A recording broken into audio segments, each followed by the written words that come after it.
Hi,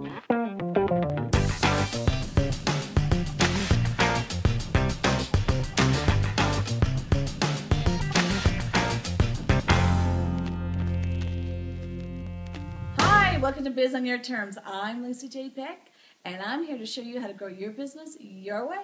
Oh yeah, oh yeah. And today we're going to talk about something juicy. We're going to talk about how to utilize your ADD employee.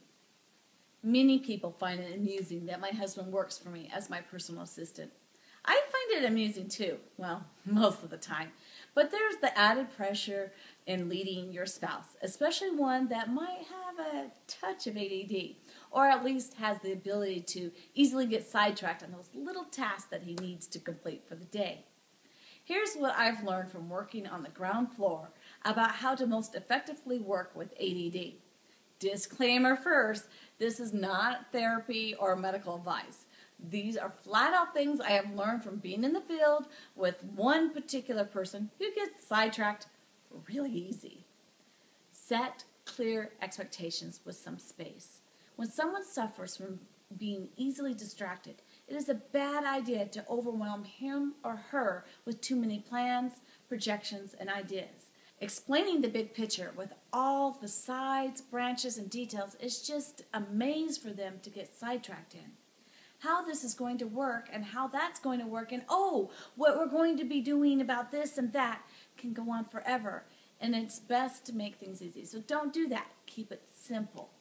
I like to give one task a day to my husband with a simple 30-second explanation of why it's very important.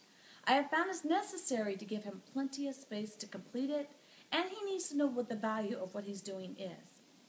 He is a lot more detail-oriented than I am and will notice a lot of flaws. Sometimes he becomes absorbed in those flaws along the way.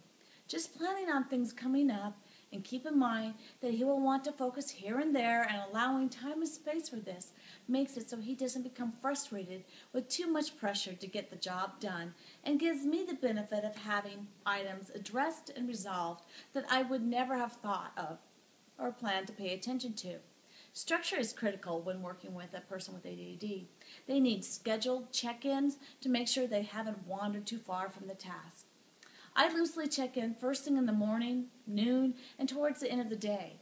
When you check on the ADD, you are checking in on several areas. First, the progress that they made. Second, that they are on track and if they need any additional support. And third, that they aren't spinning their wheels. My husband is so good at researching the details of the project. Every now and then there are so many details he gets swallowed up by them. He needs a firm hand guiding him to make decisions and to move forward with the project. This spinning in details is a common trait that does have positives. My husband is determined to learn everything that needs to be known and to make the best educated decision. It is up to the leaders to see the positives that ADDs are bringing and to capitalize on them. The boss's job is also to be sure that their researching does not go on too long so that it will not impact the company negatively.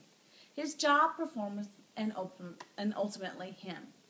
I have found leading an ADD employee can be tricky, but does bring a lot of positive, so long as a solid structure is in place, space is allowed for them to not feel too constricted, and a solid balance is set between letting their skills shine and not letting them get carried away. I hope these tips have been helpful, and until next time, I'll see you again on Biz on Your Terms. Woohoo!